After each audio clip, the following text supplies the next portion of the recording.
So now you should be looking at the flow chart number 2. And if you look in the upper left-hand corner, what you'll see is on the upper left, it'll be the motion for setting the agenda. And then below that, the motion for an unmoderated caucus setting an agenda is 8A. You can see that in the arrow pointing to the right, and then 8B is below that. Just that matches up with flowchart 1.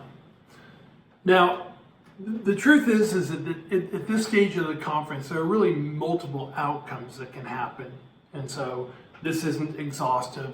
Other things could happen. So these descriptions are not intended to be exhaustive, but they do provide foundational information, the things that are most likely to happen at this stage. And if you understand the foundational information, you'll be able to handle any deviations. And this is one of the key points about the Model United Nations class and the program.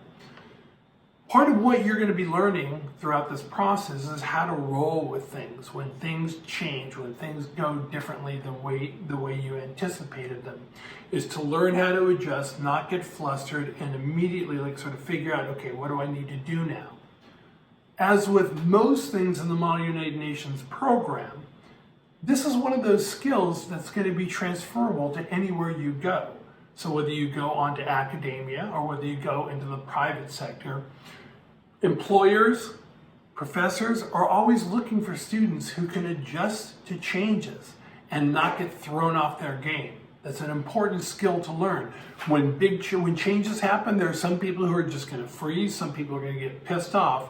And what employers, what faculty like, is somebody who just stops, assesses the situation, figures out how to move forward.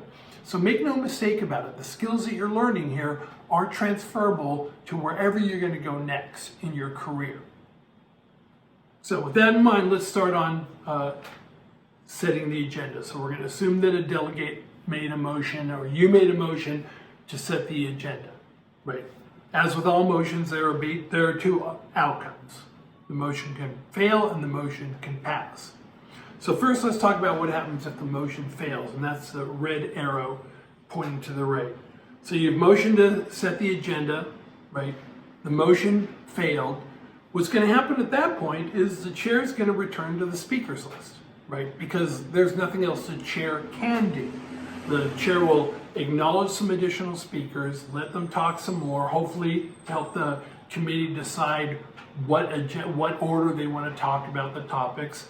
And then at some point the chair will ask for points or motions, or what might happen at that point is the chair might ask for motions and allow an unmoderated caucus. So you just have to play that by ear.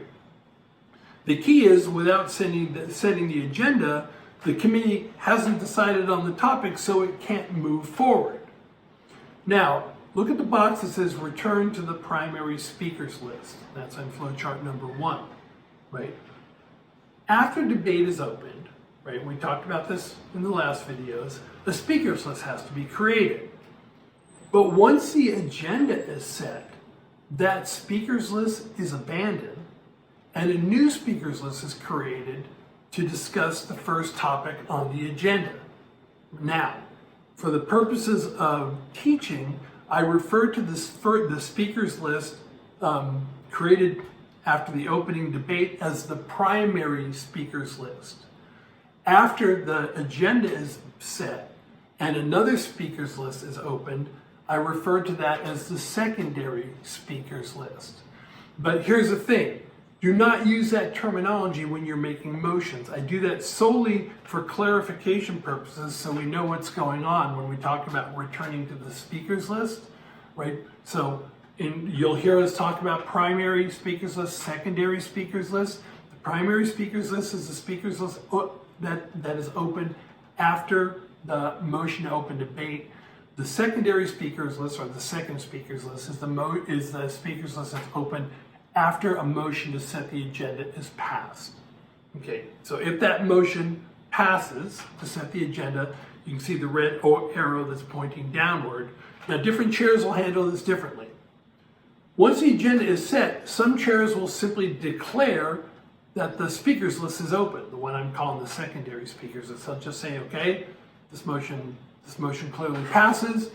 Speakers list is now open, and the chair will ask delegates who want to be added to the speakers list to raise their placards horizontally, right? They won't say horizontally, you should know by now. And then the chair or the co-chair will start writing names down on the board or on the computer where you can see it. And then when they're done writing down and recognize as many people as they want, right, then they'll say any delegates wishing to be added to the speakers list, please send a note to the dais, and that's the process, right?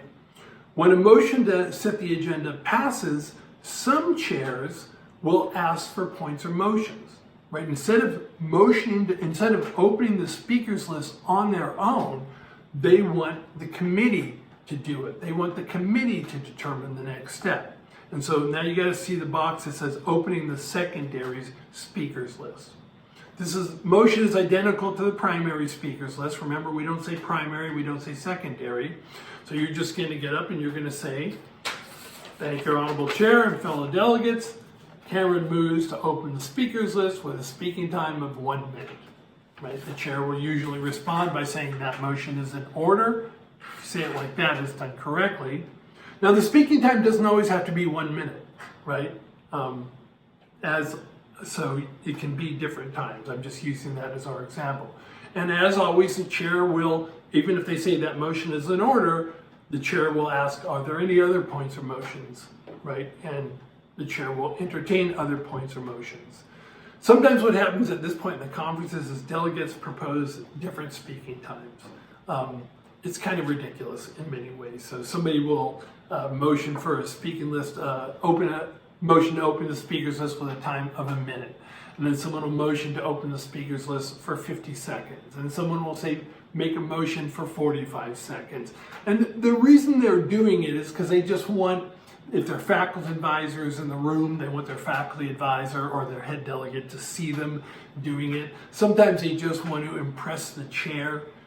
Okay, students freak out when they see me walk in the room. Our delegates, even experienced delegates, they see me walk in the room, they freeze and start drooling on themselves or whatever. Even though they're like trained, talented, award-winning delegates. Don't feel compelled to make motions like that just because I'm in the room. Okay, there's no need to do that.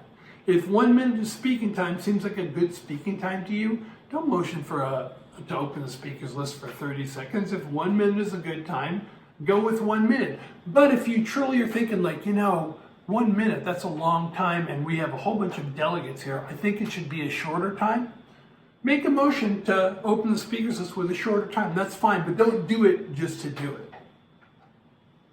Now, if your motion passes, just like we talked about in the previous flow charts, the chair will put your name on the top of the speakers list. And then the chair will say to other delegates, those who wanted to be added to the speakers list, please raise your placards now, which they should do horizontally, right? Because they want the chairs to be able to read it. And then again, the delegates who aren't recognized are asked to send a note up to the dais. And in the note, you say, please, if you're France and you didn't get recognized, you send a note to the chair from France, and it just says, please add France to the speakers list, right?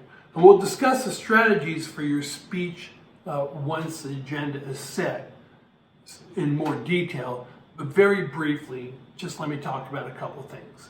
So let's say you're the first person recognized, or you're one of the first persons recognized, the first 5 speakers. This is really cool. You get up there in front of everybody, you've done your research, you know your shit, right? You get a chance to speak.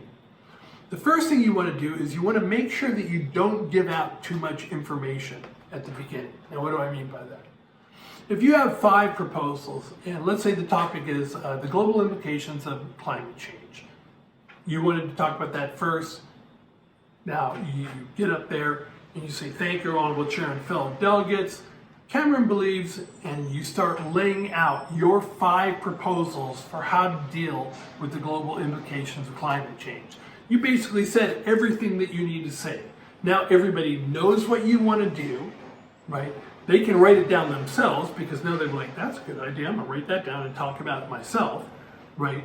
So you don't want to just give up all your information. You might throw out an idea, you may talk about a general approach, but don't give up all your information and all your proposals right away. Also, listen to other delegates carefully and hear what they have to say. You might even want to take down notes, because if you have other delegates who are giving out too much information, if France gets up and they say that they want to do these 4 things, write that down. Right? That's a good way to both figure out what other countries, delegates that you want to work with. It's also a good way to supplement your research, right? If somebody comes up with a proposal or suggests a proposal that you haven't thought of, you're like, wow, that's a good idea. You write that down and you work it into your ideas as well. It's not stealing ideas per se, but it does supplement your research, and it may actually make one of the ideas that you already have better, and that's fine. So give up some information, but not all of your information, and especially at the very beginning. So now what we're going to do is we're going to go to the next part on flowchart number 2, formal debate on the agenda topic.